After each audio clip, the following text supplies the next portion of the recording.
When I opened that Bible and the note fell to the floor, I felt as if the whole world had stopped turning. If she discovers the truth, kill her. 7 words that transformed the devoted wife I was into the strong woman I became. Good morning, my dears. I'm Gertrude Miller.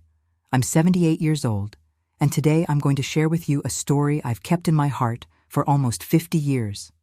But before I begin, if you're watching this, please don't forget to hit the like button, subscribe to the Grandma's Diary channel, and tell me in the comments where you're watching from. This helps me continue sharing my stories with you all. It was 1969, and I was only 29 years old. America was going through difficult times with the Vietnam War and civil rights movement, but in our small town in Virginia, life continued at its quiet pace, as if the rest of the world didn't exist. I had been married for 10 years to Anthony, a man everyone respected. He was the accountant at the only bank in town, always wore impeccable suits, and was considered an example of honesty and dedication. Our house was on a tree-lined street, a simple but comfortable construction with a small garden in front where I grew my dahlias. We had 2 wonderful children, Michael, 8 years old, a smart boy who loved to read, and Teresa, 6 years old, a little artist who filled page after page with her colorful drawings. I was what they called the perfect wife back then. I woke up before everyone to prepare breakfast. The smell of homemade bread filled the house while I got the children ready for school. Anthony had his coffee while reading the newspaper that the delivery boy left at our door every morning. After everyone left, I cleaned the house, did laundry, and in my free time, I sewed for a select clientele in town. It was my mother who taught me to sew. She said a woman needs a craft in her hands to never be in need. Little did she know how this advice would change my destiny. Our life seemed perfect in the eyes of others. Anthony was affectionate when there were visitors, brought presents on special dates, and there was never a lack of food on the table. But behind closed doors, there were prolonged silences, unexplained absences, and that feeling that something important was always escaping me. He traveled frequently for work, especially on the first Thursday of each month. Bank business, he vaguely explained. I believed him, or perhaps I wanted to believe. After all, questioning wasn't welcome in our home. Once, when I asked for more details about one of these trips, he looked at me coldly and said, "You have a roof over your head and food on the table. You don't need to know more than that." On that Sunday, August 17, 1969, my life changed forever.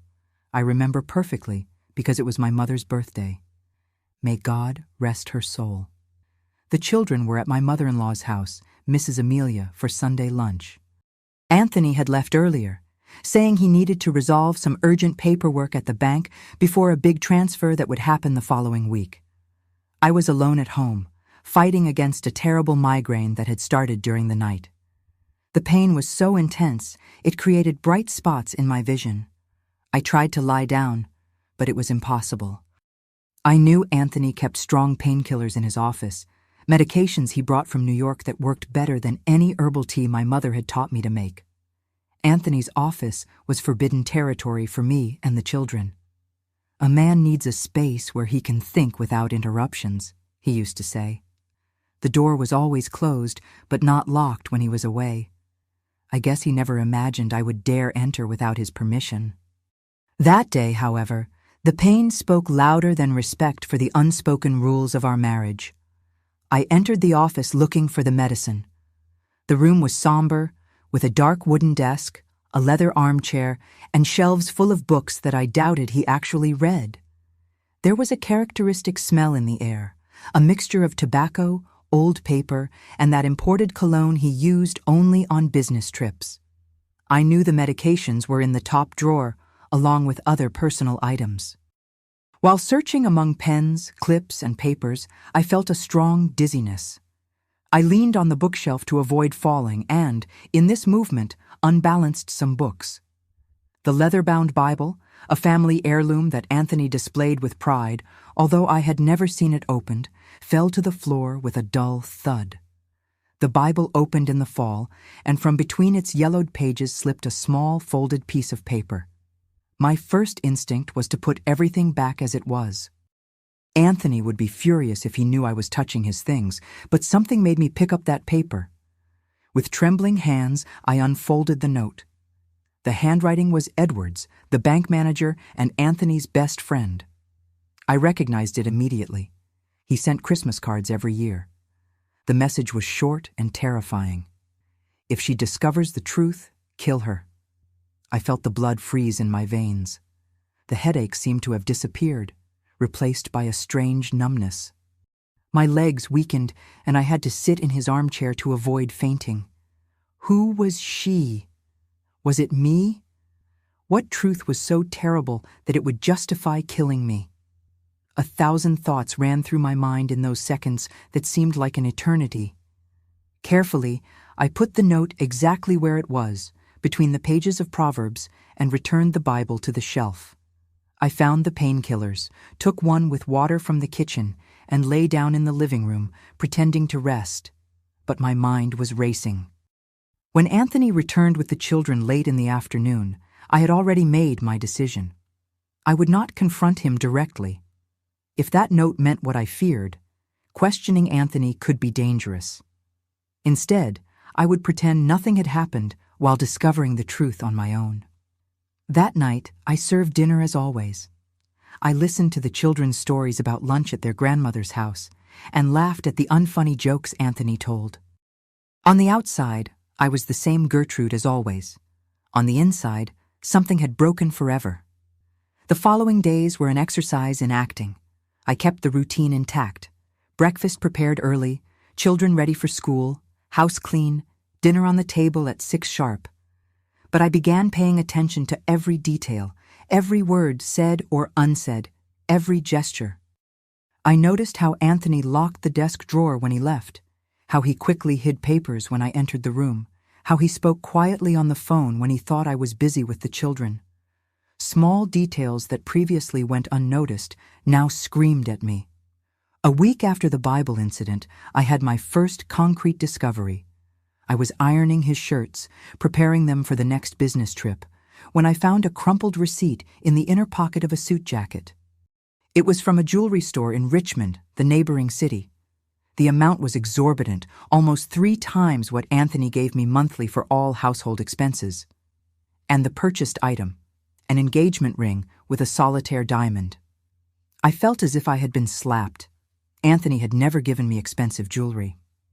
My wedding band was a simple gold piece, and I had some family costume jewelry. Who was that expensive ring for? In the same pocket, I found a small card with an address noted in Richmond. I memorized this information and put everything back exactly as it was. My heart ached, but my determination only grew. I began creating excuses to go to Richmond. I needed special fabrics for my sewing, wanted to visit a sick cousin, had to buy a present for Teresa's birthday. With each visit, I tried to discover more about the mysterious address. It was on my 3rd visit that I succeeded. I found the house, a beautiful construction in an elegant neighborhood very different from our simple house. Discreetly, I asked a lady who was watering the garden next door who lived there. "Oh, it's the young teacher's house, Marianne," the lady replied cheerfully.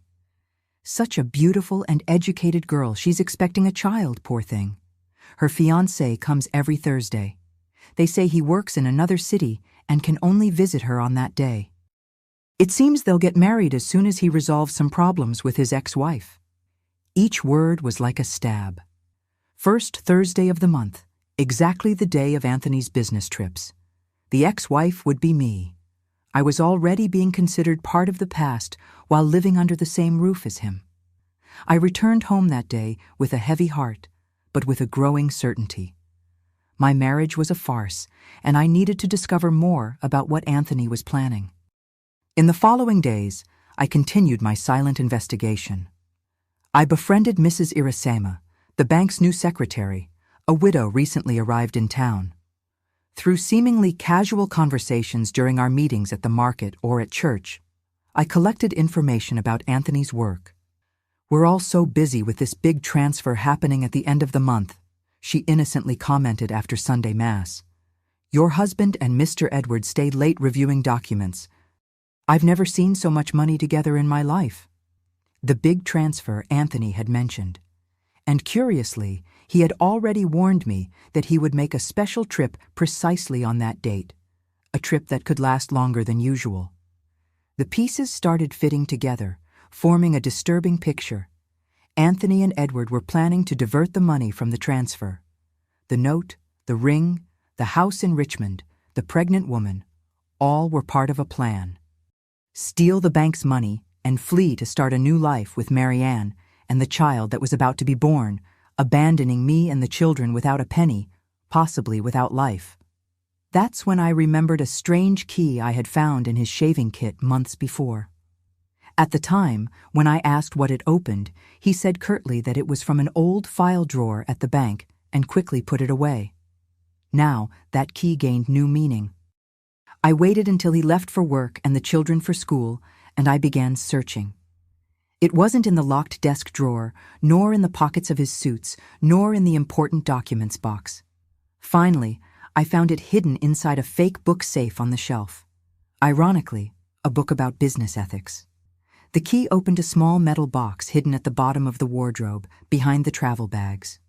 Inside, I found more evidence of the plan.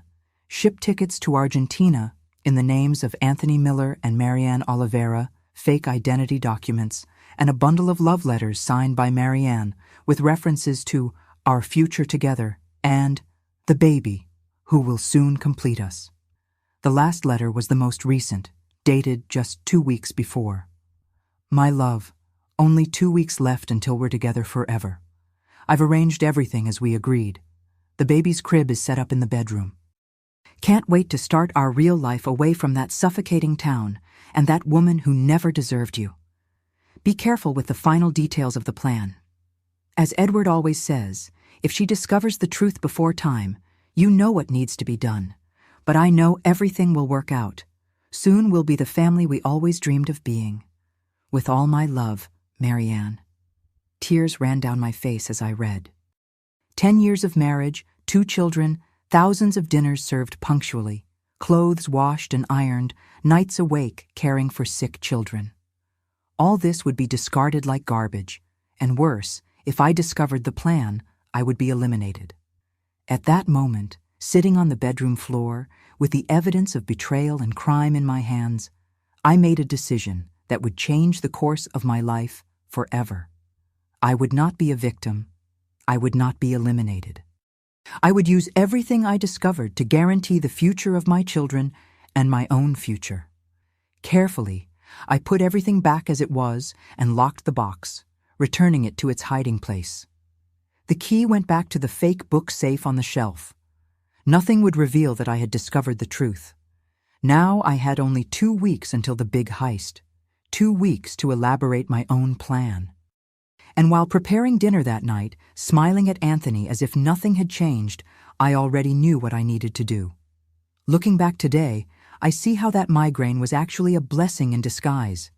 If I hadn't entered that office, if the Bible hadn't fallen that way, if the note hadn't slipped to the floor, my story would have a very different ending. And you, my dears, have you ever had a moment in life when a small accident revealed a great truth? Leave it in the comments. I love reading your stories. After discovering the whole truth, I spent the night awake. The children slept peacefully, not imagining that our world was about to collapse. Anthony snored beside me, his heavy sleep of someone who carries no guilt. And I, lying with eyes open, saw the moonlight enter through the window, while planning each step of the following days. I had exactly 2 weeks until the date of the big bank transfer they intended to steal. 2 weeks to act before Anthony executed his escape plan with Marianne. 2 weeks to save my life and that of my children. Early the next morning, I began executing my plan. First, I needed my own money. I couldn't depend on the household savings that Anthony rigidly controlled. Luckily, I had been secretly saving the money from my sewing. It wasn't much, but it would be enough for the first steps. Women of my time didn't have bank accounts. I commented to my wealthiest client, Mrs.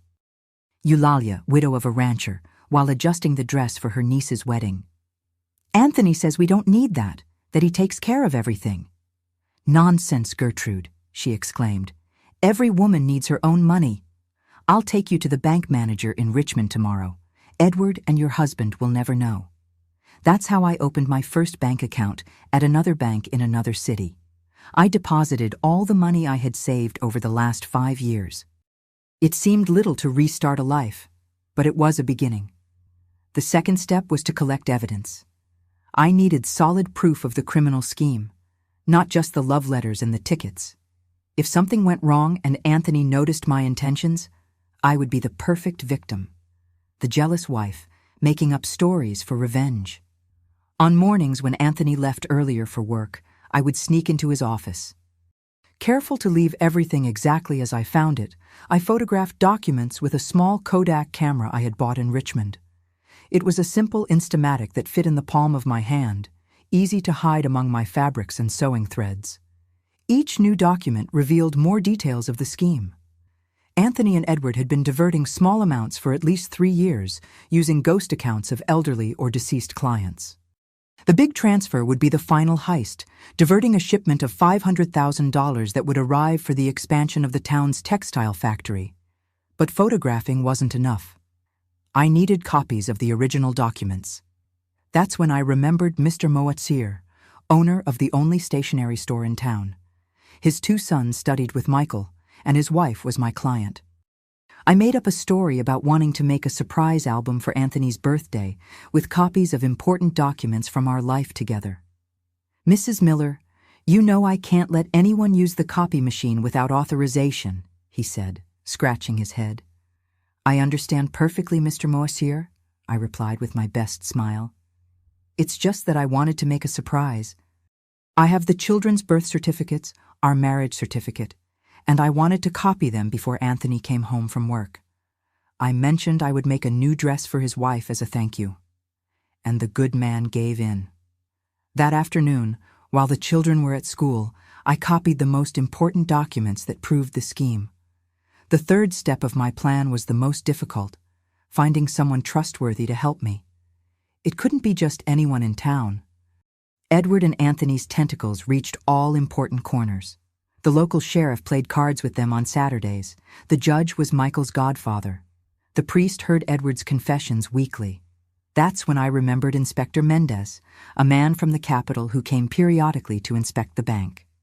Anthony always complained about him, calling him the self-righteous incorruptible.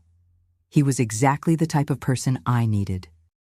I discovered he would be in the region the following week for a routine inspection. Through Mrs. Irasima, the bank secretary, I learned he would be staying at the small-town inn for 3 days.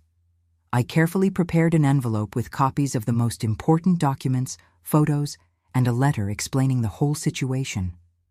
But how to deliver it without raising suspicions? The inn was across from the central square, where everyone would see me if I entered there. The solution came through Teresa. My daughter had made friends with Marietta, the daughter of the inn's owner, at school. I organized a snack for the girls to play together, offering to drop Teresa off at the inn after school. "What a beautiful purse, Mrs. Zoira," I commented with the proprietress while the girls played in the backyard. "This would coordinate perfectly with the dress I'm making for Father Anselm's birthday.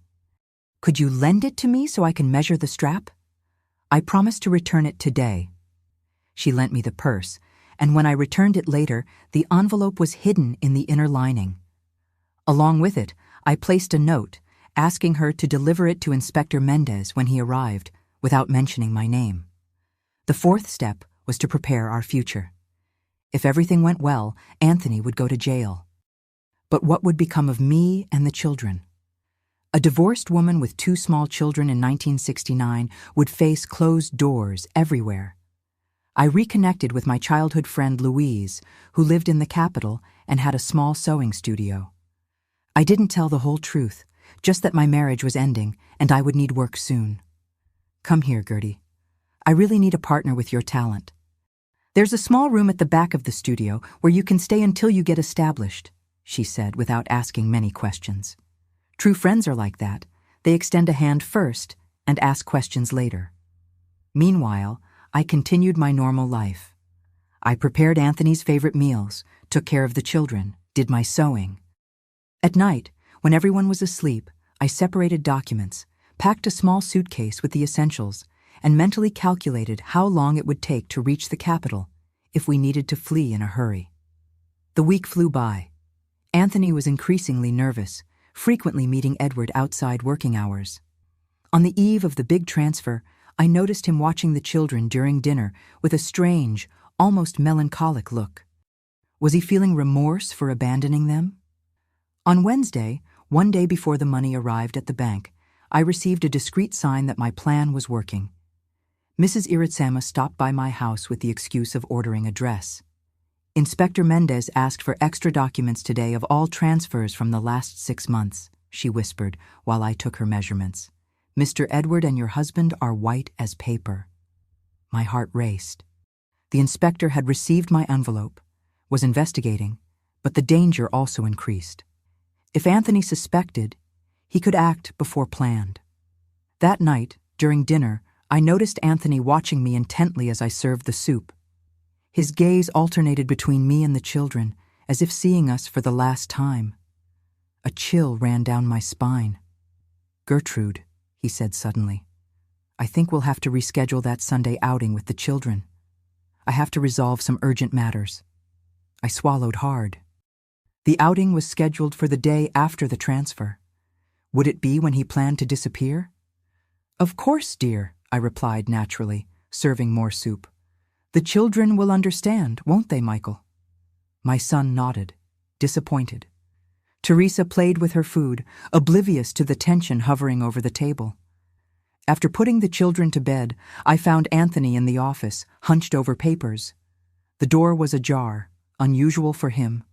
Was it a trap? "Anthony," I called softly. "I need money to buy fabric tomorrow. Mrs. Eulalia wants a new dress for her nephew's wedding." He raised his eyes, and for an instant I saw something I had never noticed before. Fear. "Of course," he said, taking some bills from his wallet. More than I had asked for, much more. "Buy something nice for yourself, too." I thanked him and withdrew, my heart pounding. He had never been generous without reason. Was it a farewell gift or guilt? I returned to the bedroom and sat at the dressing table, brushing my long, dark hair, still without a white strand at 29 years old. In the mirror, I saw a woman who no longer recognized the same features, but the eyes carried new knowledge, an iron determination. That night, while Anthony finally slept, I got up silently and went to the children's room. I adjusted Michael's covers. I brushed the hair from Teresa's face. Silent tears ran down my face. I promised myself that, regardless of what happened the next day, they would have a life of truth, not based on lies. Back in bed, I couldn't sleep.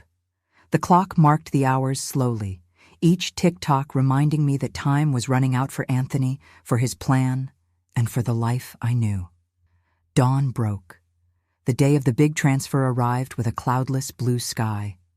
I dressed the children for school. I prepared breakfast, as always. Anthony seemed distracted, constantly checking his watch. "I'll work late today," he announced, avoiding my gaze. "Don't wait for me for dinner." "Any problem at the bank?" I asked innocently, serving more coffee. He hesitated for a second. "No, just bureaucracy. You know how it is." Before leaving, he did something he rarely did. He kissed my cheek and hugged the children, longly. Michael noticed the strangeness, but said nothing. My son was always sensitive to mood changes. After Anthony left, I prepared for any scenario. I separated important documents, certificates, children's vaccination cards, some family photos. I hid money in different places in the house in case I needed to leave in a hurry. I packed 2 small bundles with essential clothes hidden under the bed. The day dragged on. I left the children at school, shopped at the market, sewed a dress for the pharmacist's wife. Normal activities of a common housewife, while inside I was a volcano about to erupt. In the afternoon, Mrs. Iritsama quickly stopped by my house with the pretext of trying on the dress I was making. "There are police from the capital at the bank," she whispered while I adjusted the hem. "They arrived with the money for the transfer. Inspector Mendez is with them. Mr. Edward is locked in the room with 3 men in suits. Your husband tried to leave, but they asked him to stay." I thanked her for the information with a nod, pretending to concentrate on my work. When she left, I sat in the sewing machine chair, trembling. It was happening. My plan was working. But what would come next? I picked up the children from school and took them to my sister-in-law Lucinda's house, Anthony's sister, with the excuse of needing to finish an urgent dress without interruptions. If something went wrong, at least they would be safe. I returned home and waited. The sun was beginning to set, tinting the sky orange and red. The hours passed and no news. The dinner I prepared was getting cold on the stove.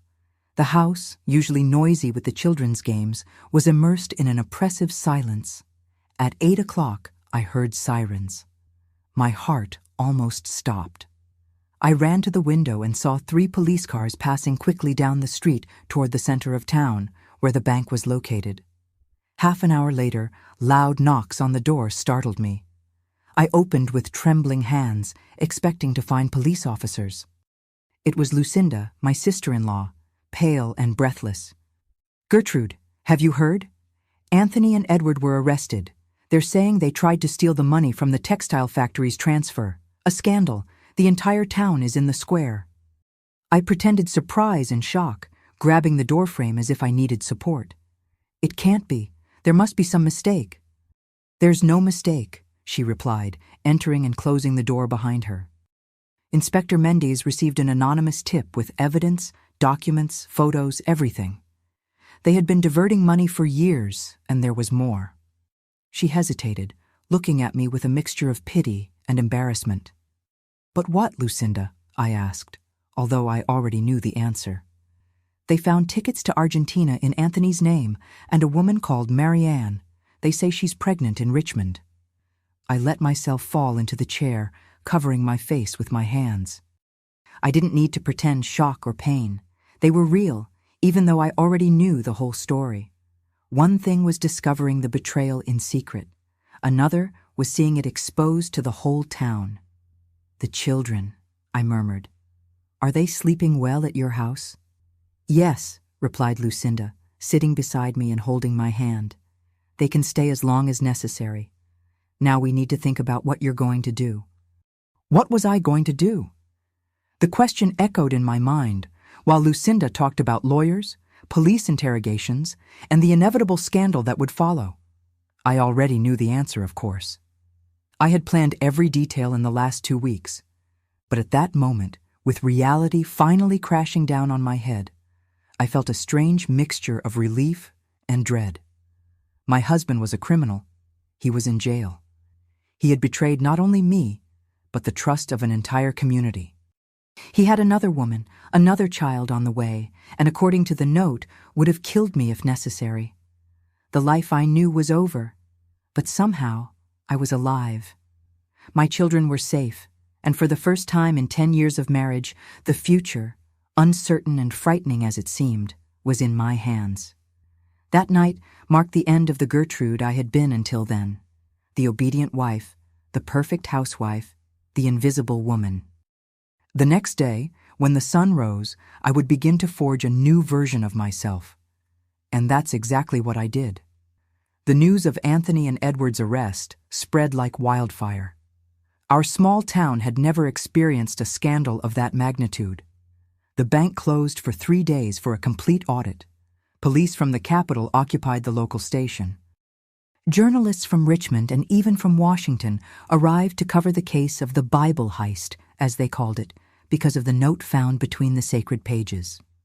I became overnight the betrayed wife of the criminal. Gazes followed me through the streets, some of pity, others of malicious curiosity, as if looking for signs of complicity or extreme ignorance in me.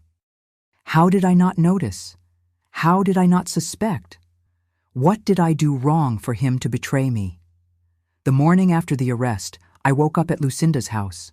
The children were still sleeping, exhausted by the change in routine.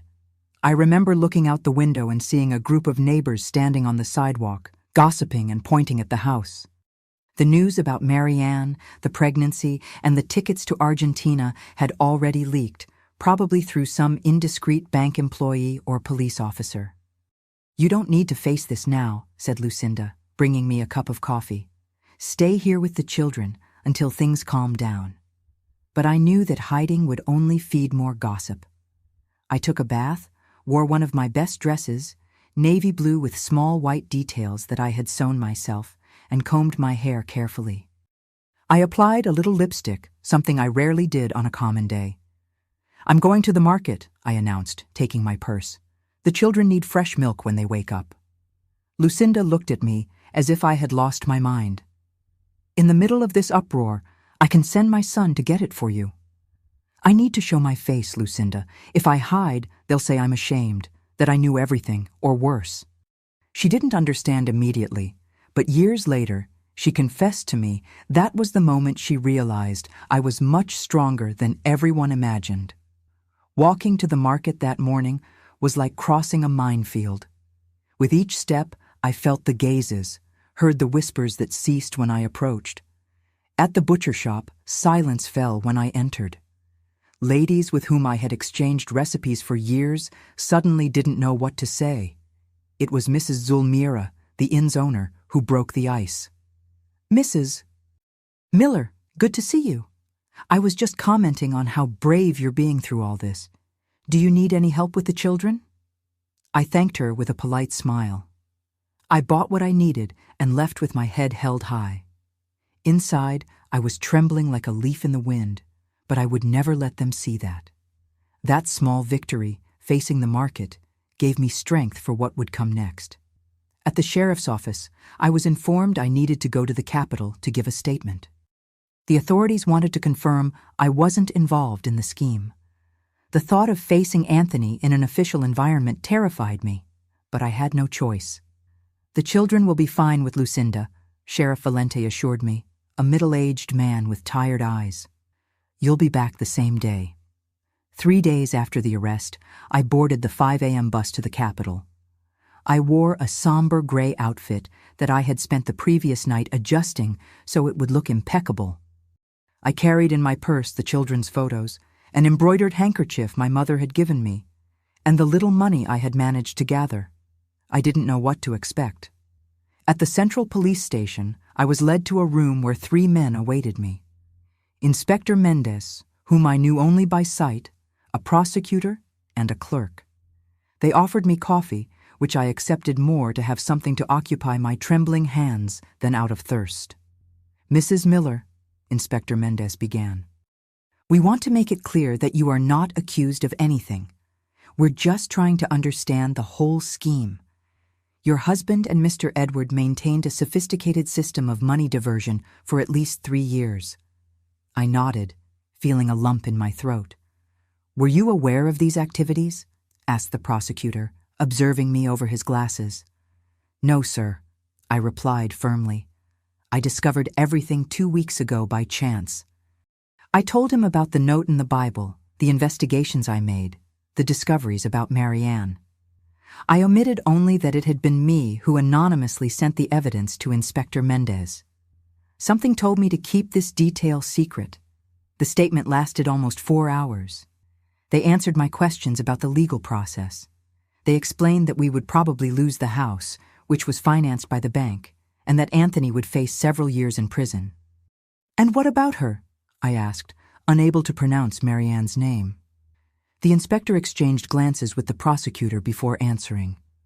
"Miss Oliveira denies involvement in the criminal scheme, claims she believed her relationship with Mr. Miller was legitimate, that he was getting divorced. She is 7 months pregnant and will not be indicted unless evidence of her participation emerges." I felt a tightness in my heart, not of jealousy, but of a strange solidarity. Perhaps she too had been deceived in her own way. Before leaving, Inspector Mendez called me privately. "Mrs. Miller, we received an anonymous tip 2 weeks ago. Documents, photos, concrete evidence of the scheme. It was you, wasn't it?" I held his gaze without confirming or denying. "Whoever it was," he continued, saved not only the transfer money, but also prevented innocent people from being harmed, including perhaps yourself. He handed me a card with his contact in the capital. If you need anything, don't hesitate to contact me. You demonstrated extraordinary courage. I returned home that night with the certainty that a phase of my life had definitely ended. On the bus, watching the landscape gradually darken, I made a promise to myself. The children would never suffer for their father's choices. I would give them a dignified life, full of love and honesty. The following days were a whirlwind. I received an official notification to vacate the house in 30 days. The bank would reclaim it as part of the compensation for the losses. I had to explain to the children in the most delicate way possible that their father had done something wrong and would be absent for a long time.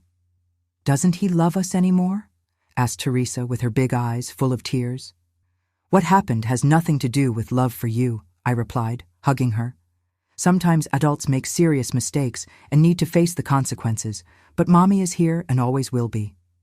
Michael, older and sensitive, asked if he could visit his father.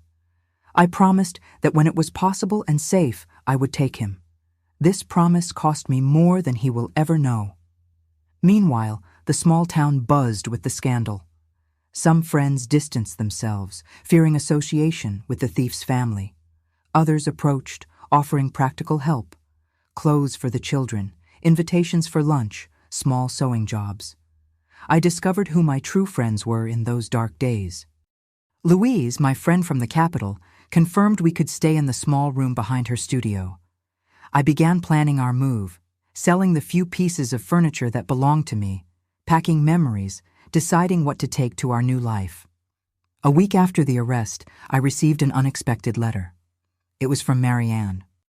With delicate handwriting on perfumed paper, she asked forgiveness for the suffering caused, swearing she didn't know about the criminal plan, nor that I and the children would be abandoned without resources.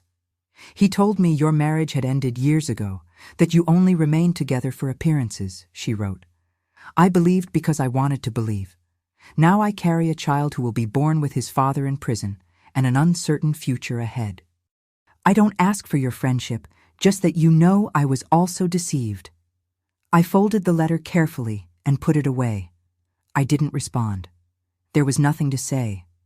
But those words planted a seed that would only bloom years later. On moving day, I dressed the children in their best clothes, put our few bags in the taxi, and took one last look at the house where I had lived for 10 years. I didn't feel sadness, just a vague relief. Those walls held more lies than truths. At the bus station, we found familiar faces who came to say goodbye. Lucinda hugged her nephews long, promising to visit them during vacation. Mrs. Eulalia handed me an envelope discreetly. "A small loan," she whispered. "To start your business. I know you'll pay me when you can." The trip to the capital lasted 4 hours, but it seemed we were crossing to another planet. Michael looked fascinated out the window, the buildings getting taller as we approached. Teresa slept in my lap, exhausted by the adventure. As for me, I observed my reflection in the window glass. A 29-year-old woman, officially separated, without her own home, with 2 children to raise, and an uncertain future ahead. Strangely, I didn't feel afraid. For the first time in many years, I breathed freely. Louise was waiting for us at the bus station. Her wide and sincere smile was like a ray of sunshine amid the fog. She hugged me long and then bent down to greet the children. "Welcome to your new life," she said simply. The small room behind the studio was smaller than I imagined. A double bed where the 3 of us would sleep, a small table with 2 chairs, a small wardrobe. The bathroom was shared with the studio, but it was clean. It had windows that let in natural light, and Louise had placed fresh flowers in a colorful vase. "It's temporary," she assured, helping us organize our things. "Soon you'll have your own space." That first night, after the children finally fell asleep, exhausted from the trip and the novelties, I sat on the small back porch. The capital's sky was different. Fewer visible stars, more artificial lights, the constant noise of cars in the distance. Everything was strange. and yet I felt an inexplicable peace. There, under the unknown sky, I swore I would transform our tragedy into triumph. I would not just be the ex-wife of the thief, the poor woman abandoned with 2 children. I would be Gertrude, seamstress, mother, independent woman, someone who found a threatening note and instead of becoming a victim, used it as a catalyst for her liberation. The first months were extremely hard. I worked at Louise's studio during the day, doing adjustments and simple sewing. At night, when the children slept, I created my own models, dreaming of the day I would have my own clientele. Michael and Teresa were enrolled in the local public school, quite a change for children who came from a small school in a small town. Money was counted penny by penny. Many nights after the children went to bed, I cried silently, exhausted from work, worried about the future, hurt by memories. But when the sun rose, I washed my face, applied a little lipstick, and faced another day. Anthony was sentenced to 8 years in prison. Edward received a longer sentence for being the mastermind of the scheme.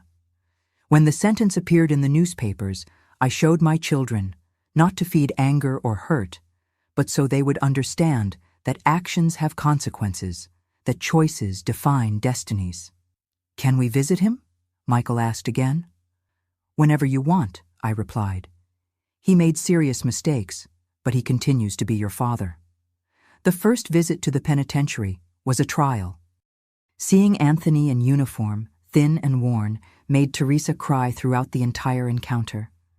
Michael remained silent, observing his father as if trying to reconcile this image with his memories. "Are you all right?" Anthony asked, avoiding my gaze. "We're starting over," I replied simply. "The children miss you." He tried to explain, to say he never intended to hurt us, that the plan got out of control. I didn't respond. Some lies don't even deserve the effort of being denied. Gradually, our life took shape in the capital. Louise taught me new sewing techniques, introduced me to potential clients, shared her knowledge about the fashion business.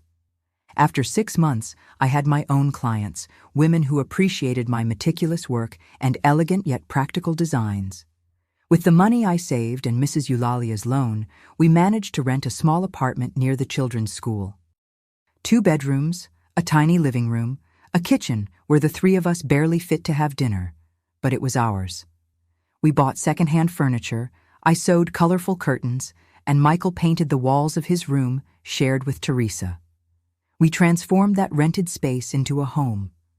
At night, when I finally had a moment just for myself, I thought about the woman I was and the woman I was becoming. The discovery of that sinister note in the Bible changed everything, not just my destiny, but who I was inside. The submissive and insecure wife had been left behind, along with the house in Virginia and the lies that sustained it. Sometimes I wondered about Mary Ann and the child. Had they stayed in town facing the stigma? Had they returned to her family? Would that baby, half-sibling to my children, ever know about Michael and Teresa? Life continued its course with small daily victories. Teresa learned to read and devoured all the books we could borrow from the library. Michael excelled in mathematics, dreaming of becoming an engineer. I expanded my clientele. My reputation as a seamstress grew, and some party dresses I created were praised in social columns of small newspapers. It was 1971. I was 31 years old, and for the first time since I could remember, I felt in control of my own destiny. It wasn't rich, it wasn't easy, but it was authentic. It was mine. And it was then that destiny decided to bring another twist to our story. It was a Wednesday in October 1971 when the past knocked on my door. Literally. I had just turned 31 and finally began to reap the fruits of my hard work. My small atelier, installed in the living room of our apartment, gained recognition among middle-class ladies of the capital. It wasn't luxurious like the big fashion salons, but I had loyal clients who appreciated my meticulous work and fair prices. That rainy afternoon, I was finalizing a graduation dress for the daughter of an important client when someone knocked at the door. Michael, then 10 years old, ran to answer before I could clean my hands full of pins. "Mom," he called with a hesitant voice that immediately alerted me. "There's a lady here with a baby." I put the pins in the case, quickly adjusted my hair, and went to the door. There, soaked by the rain and visibly nervous, was Marianne. In her arms, a baby of approximately 1 year slept peacefully, oblivious to the silent drama unfolding. Time seemed to have frozen. I studied her face, thinner than in the photos I had seen. Deep dark circles, hair without the shine that had so enchanted Anthony. Her eyes, however, maintained the same determination I recognized in her letter. "Sorry to appear like this," she finally said, her voice almost a whisper. I didn't know where to go. For an instant, all the feelings I had repressed threatened to overflow. Anger, hurt, indignation. How dare she appear at my door, bringing the fruit of the betrayal that destroyed my family? But then I looked at the sleeping baby, with chubby cheeks and long eyelashes like Michael's when he was a newborn. An innocent child who didn't ask to be born into that mess. "Come in," I said simply, opening the door wider. "You're soaked." Michael watched the scene open-mouthed, trying to understand who those visitors were.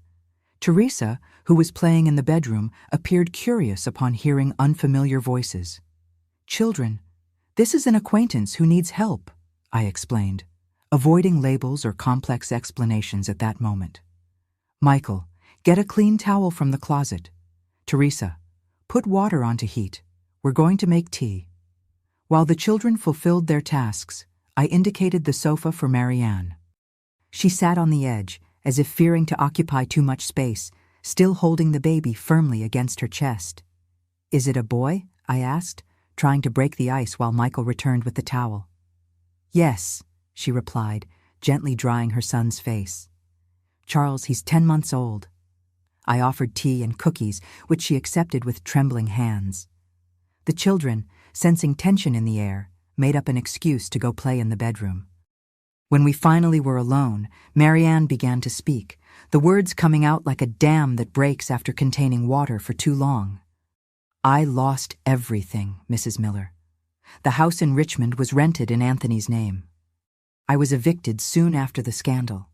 I returned to my parents' house in Norfolk.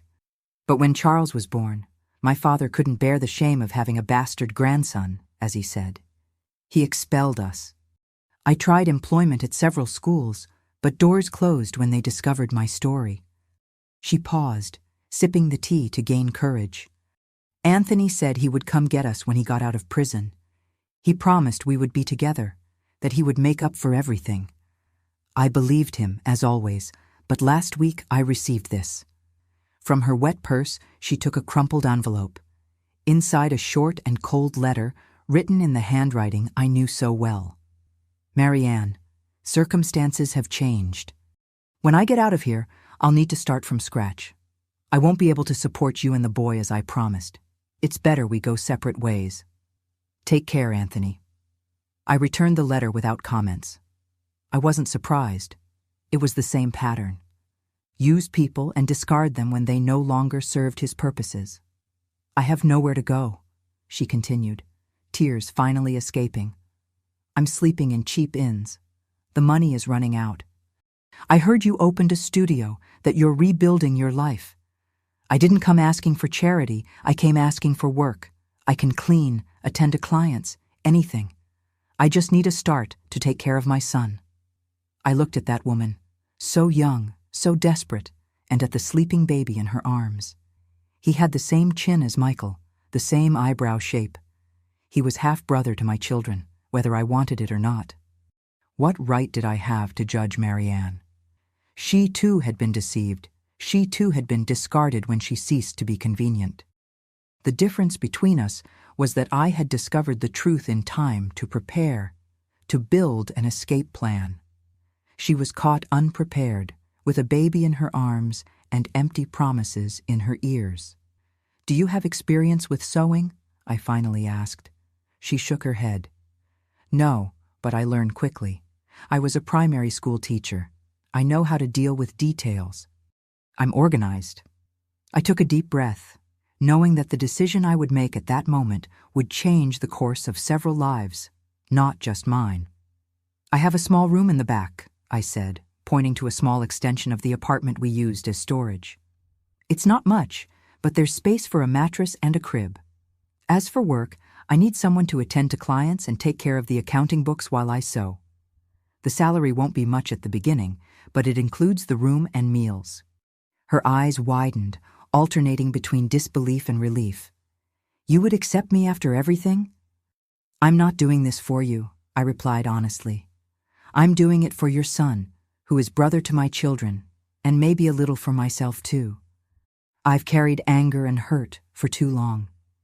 It's time to let it go."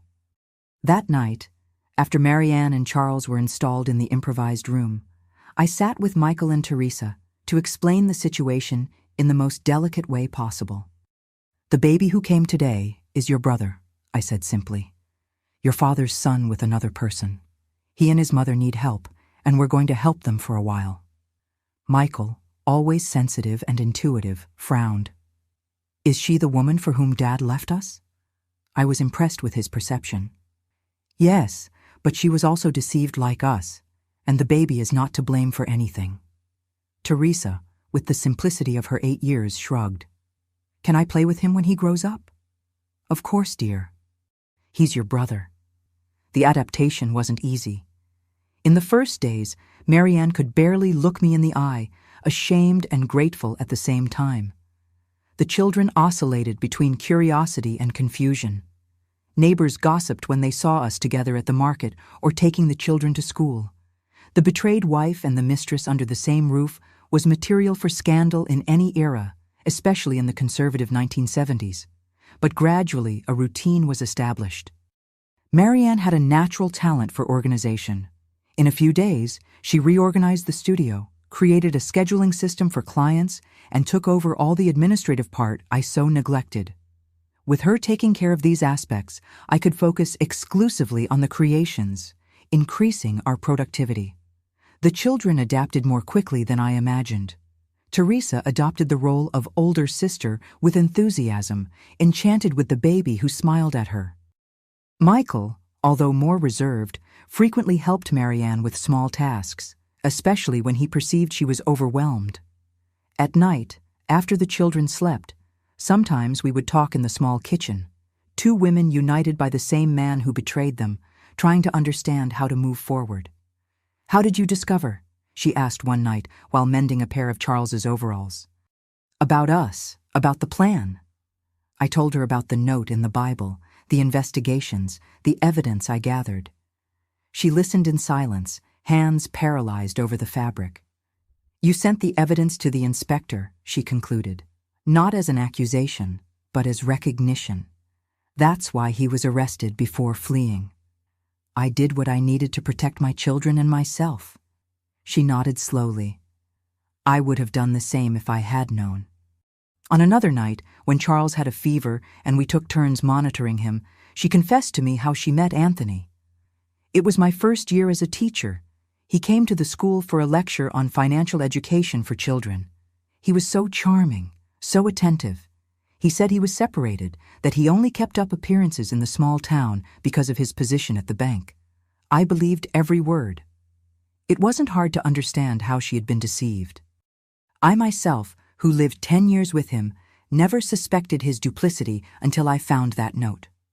The months passed, and something unexpected happened. We began to function as an unconventional family. We shared responsibilities, meals, small joys, and daily concerns.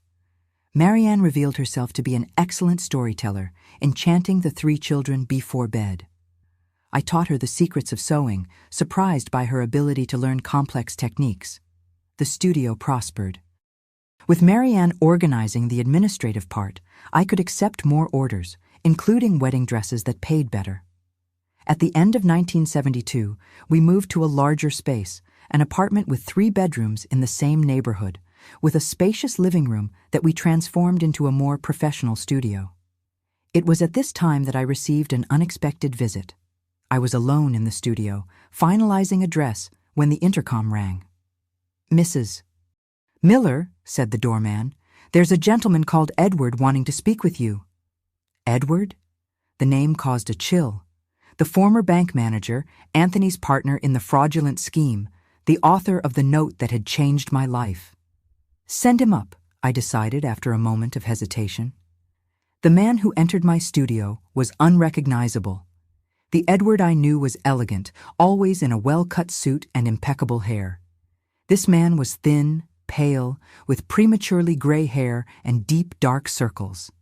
"Thank you for receiving me," he said, refusing the coffee I offered.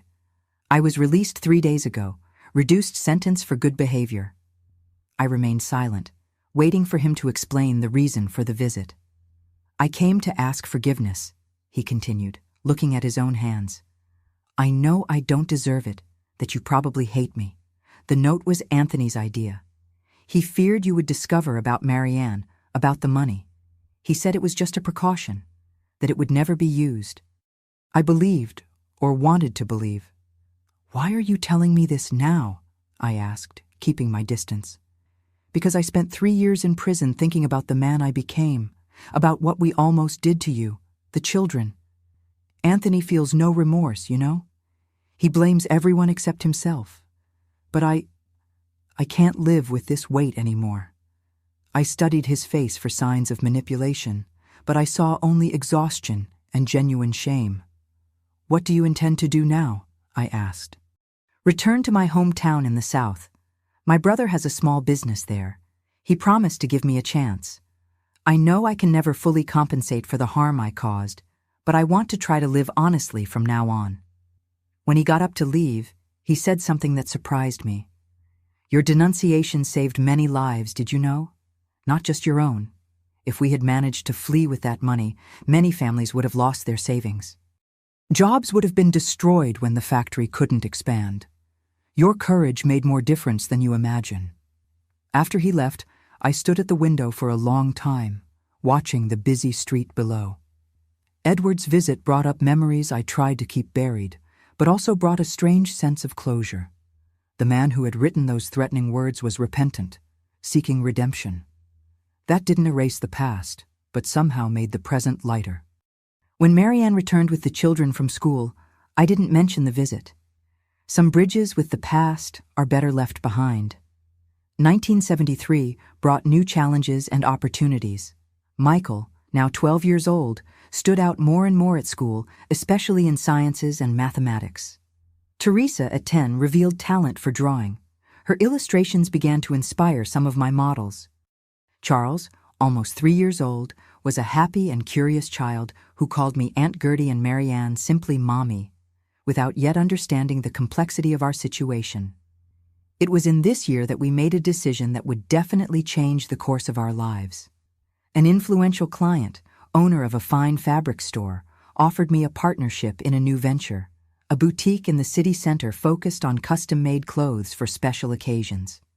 "You have the talent, I have the capital and contacts," she explained.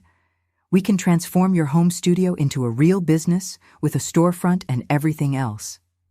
The opportunity was tempting, but frightening. It would mean a larger investment, more responsibilities, more visibility. "I need to talk to my partner," I replied, using the term we had adopted to describe Marianne to strangers, avoiding complicated explanations. That night, after the children were asleep, I put the proposal on the table in our small kitchen.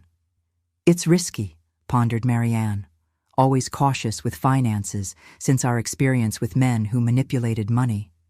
"But it's also the chance we've been waiting for. If it works out, we can give the children a better education, maybe even buy a house someday." We discussed until late, weighing pros and cons, making calculations on pieces of paper, dreaming a little too. In the end, we decided to accept. The home studio had sustained us in difficult times, but it was time to grow. "Confections by Gertrude," I suggested as a name. "How about something more modern?" Marianne countered. "Atelier Nouveau, or something like that?"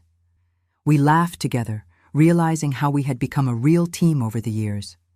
Two women broken by the same storm, who learned to rebuild together what they had lost separately. The next day, when I informed my client that we accepted the proposal, she smiled with satisfaction. "I knew you would say yes. I've already reserved the space. that store on Madison Avenue that closed last month. It will need renovation, of course, but it has potential. In 3 frantic months, we transformed the empty space into an elegant boutique. Marianne revealed talent for decoration, creating a sophisticated environment with limited resources. We hired 2 seamstresses to help with basic orders, while I dedicated myself to exclusive pieces, which would be our trademark. The inauguration was a small local event with cheap champagne in borrowed glasses and appetizers prepared in our own kitchen. Michael, serious in his best clothes, received guests at the door. Teresa distributed small scented sachets we had made as souvenirs. Charles, still too young to understand the importance of the moment, enchanted the clients with his easy smile. Looking around at the beautiful space we had created, at the healthy and happy children, at Marianne organizing everything efficiently, I felt a wave of gratitude so intense that I needed to lean on the counter. 4 years before, I had found a threatening note hidden in my husband's Bible. At that moment, I thought my life was over. I couldn't have been more wrong. It was just beginning. The note that should have sealed my death sentence became, ironically, my safe conduct to freedom. The woman who should have been my rival became my closest ally. The tragedy that should have destroyed me ended up rebuilding me stronger, wiser, and surprisingly, happier. Our boutique, Atelier Gertrude, yes, I ended up partially giving in to Marianne's modern suggestion, flourished beyond our most optimistic expectations. From 1973 to 1975, we went from a small space on Madison Avenue to an elegant store, with a wide storefront on Park Avenue, a noble area of the capital. What began as a custom sewing studio transformed into a reference of fashion for special occasions.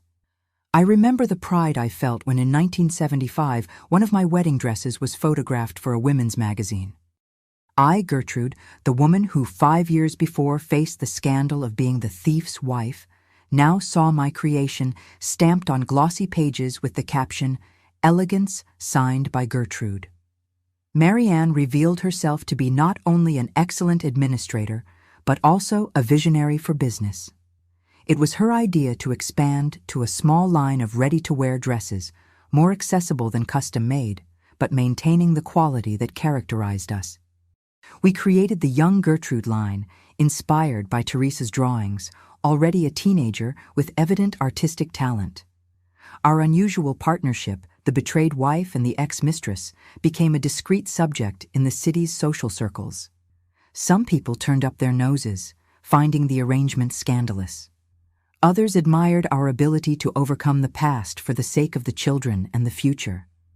Most, fortunately, were too busy with their own dramas to care about ours. The children grew up healthy, each with their distinct personality. Michael, at 14 years old, was a serious and studious teenager, fascinated by engineering and sciences. Teresa, at 12, already showed the artistic temperament that would mark her life, always with a sketchbook under her arm.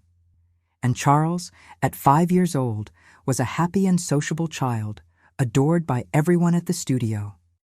Our unconventional family now lived in a spacious house in the Georgetown neighborhood, with a garden where the children could play, and a studio in the back where I created my models when I needed silence.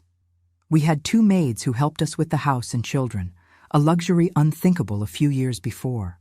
Life finally seemed stabilized, like a boat that finds calm waters after a violent storm. Until one afternoon in June 1976, the past came to visit us again. I was at the studio adjusting a graduation dress for a client when our receptionist entered hesitantly. "Mrs. Miller, there's a man wanting to speak with you. He says he's Mr. Anthony Miller." The pin I was holding slipped between my fingers, slightly pricking my skin. Anthony. After 7 years in prison, he was free, a fact I knew would eventually happen, but for which I never felt completely prepared. "Tell him I'm busy," I replied automatically, a reflex of self-preservation. But then, looking at my client in the mirror, a young 18-year-old about to graduate, her whole life ahead of her, I thought about the woman I had become. I was no longer that insecure wife, intimidated by the mere presence of my husband. I was a businesswoman, a mother, a woman who had rebuilt her life from the ashes. No. Ask him to wait in the reception room. I'll finish in 15 minutes. I completed the adjustment with hands that refused to tremble. I scheduled the final fitting of the dress and took a deep breath before walking to reception. Anthony was sitting rigidly in one of the elegant armchairs, looking out of place in that feminine and sophisticated environment. The years in prison had aged his face, completely whitened his once black hair. He wore a simple suit, clean but out of fashion, probably bought before his imprisonment. Our gazes met, and for an instant I was transported back to that kitchen in 1969, preparing breakfast for a man who planned to abandon me. Or worse. "Gertrude," he said, standing up. "Anthony," I replied with a calmness that surprised myself. "Let's talk in my office." I guided him through the studio, aware of the curious glances from the seamstresses and assistants. Many of them knew my story, or at least parts of it. Seeing the infamous ex-husband was like witnessing a legend character come to life. My office was a space that reflected who I had become.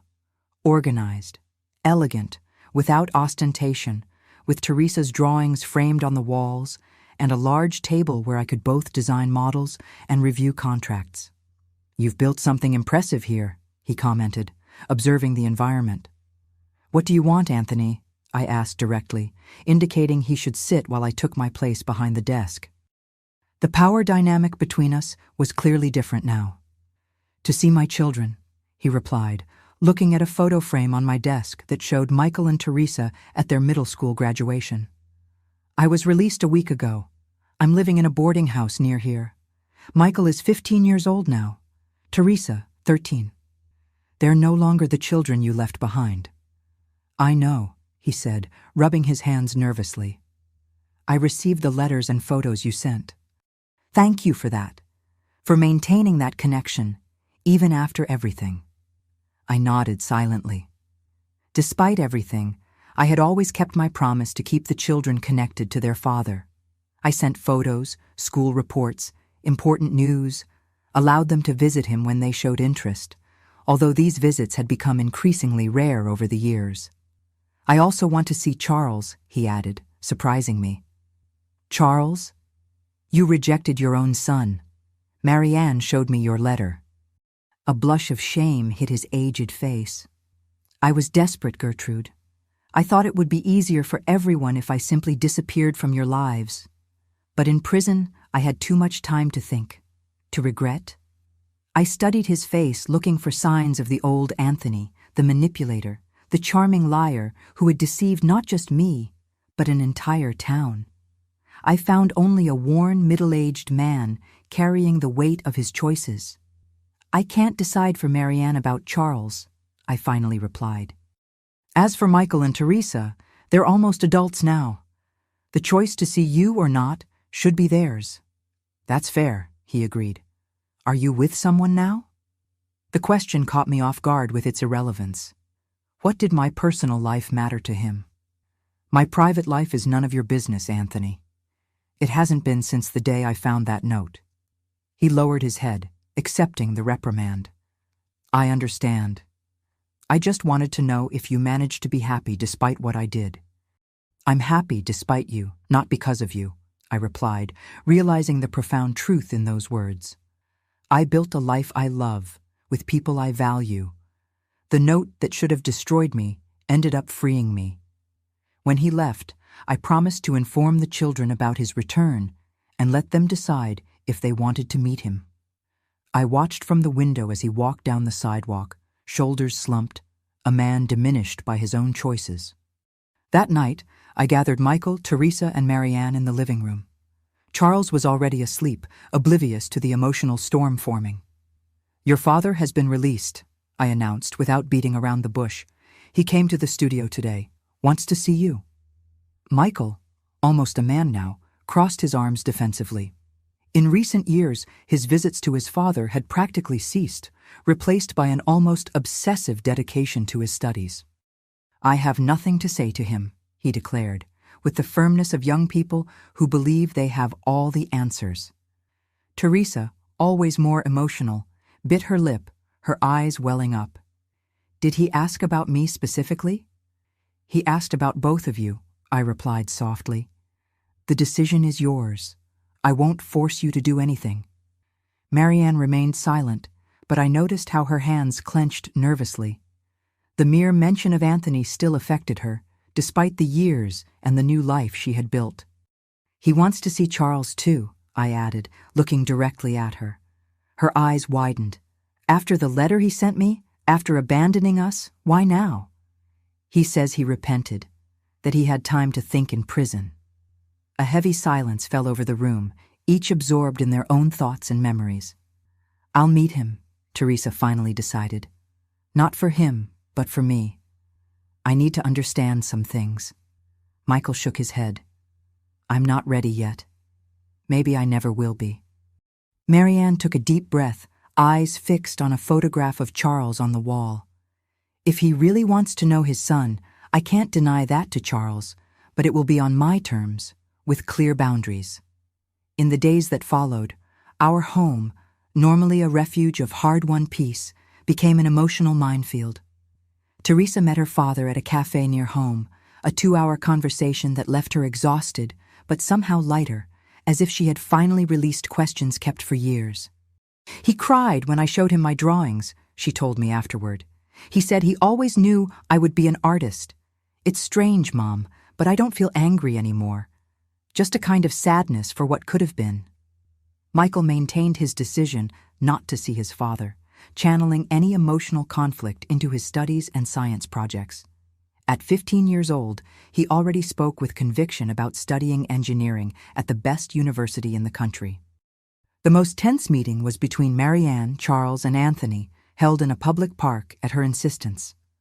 I didn't participate, of course, but Marianne told me afterward. While we had tea on the porch, she described how Charles, not knowing who that gentleman was, animatedly showed him his favorite toy car. "Anthony kept repeating how he looks like Michael at the same age," she reported, her voice trembling. "He asked forgiveness, said he wrote that letter in a moment of desperation. Offered money for Charles's education." "Did you accept?" I asked, knowing her fierce independence. "No," she replied firmly.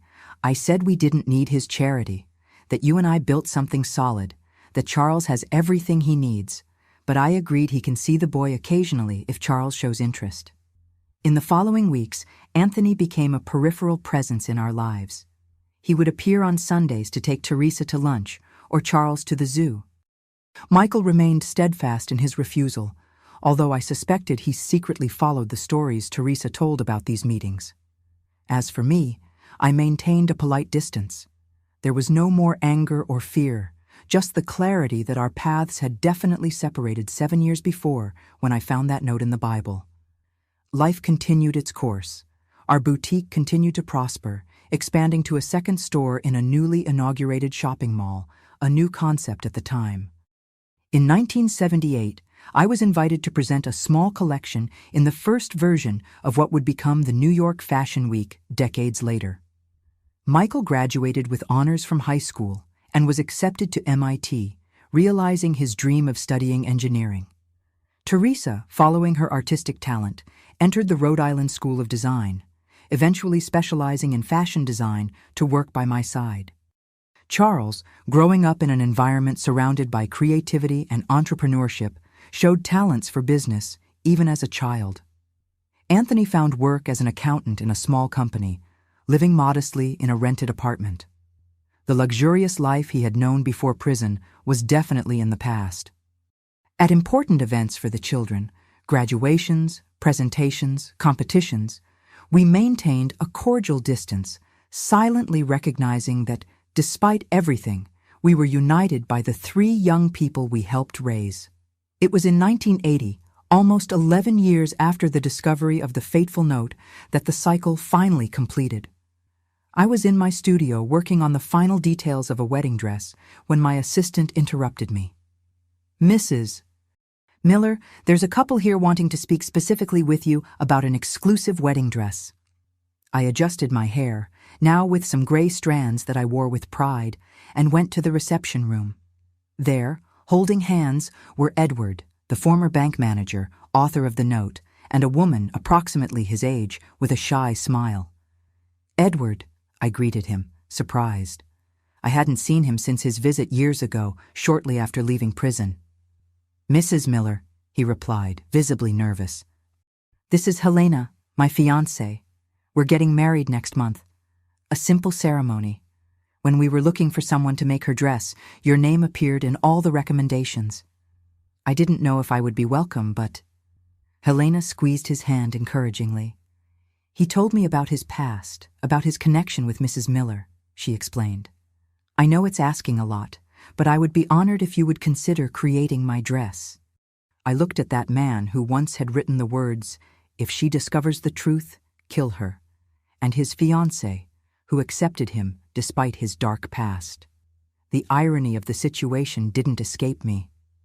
The man who had participated in a plan that almost destroyed my life now came to me seeking help to celebrate his love. 11 years ago, I would have refused immediately, moved by hurt and justified resentments. But the woman I was now understood something about second chances, about new beginnings, about transforming tragedies into triumphs. "Come with me, Helena," I said, guiding her to the fitting studio. "Let's talk about what you imagine for your big day." In the months and years that followed, our story continued to unfold in directions I could never have predicted that fateful afternoon in 1969. Michael graduated as an engineer and eventually opened his own construction company. Teresa became my creative partner at the studio, bringing fresh air to my traditional creations. Charles, with support from both Marianne and Anthony, went into business administration, eventually taking over the management of the business that Marianne and I built. Marianne and I never separated, neither as partners nor as family. That temporary situation transformed into a lifelong partnership based on mutual respect, deep understanding, and a shared love for the 3 children we raised together. Many didn't understand our dynamic, but we learned to ignore external judgments a long time ago. Anthony passed away in 1995 after a sudden heart attack. At the funeral, we were all there: Michael, Teresa, Charles, me, Marianne. Not for lost romantic love, but out of respect for the man who, despite his enormous mistakes, had connected us in ways none of us could have imagined.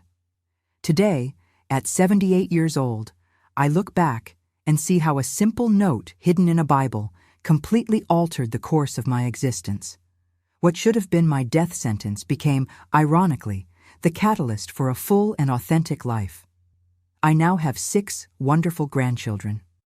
The boutique transformed into a nationally respected brand, although I officially retired a few years ago, leaving the business in the capable hands of Teresa and Charles.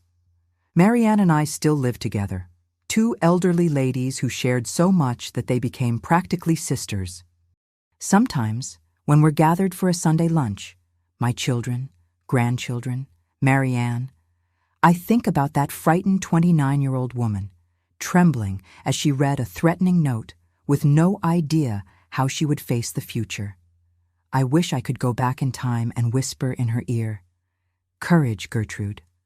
What seems like the end of everything is just the beginning of something extraordinary.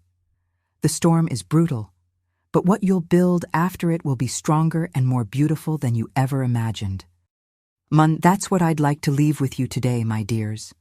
Whatever storm you're facing, know that it can be the beginning of something new, not the end of everything. Sometimes, we need something to break completely so we can build something much more beautiful in its place. Thank you for accompanying me on this journey of memories. If this story touched your heart, leave your like, share it with someone who needs to hear a message of hope, and subscribe for more stories of overcoming.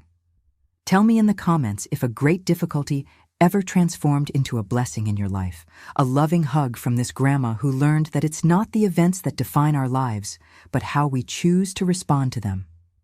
Until the next video,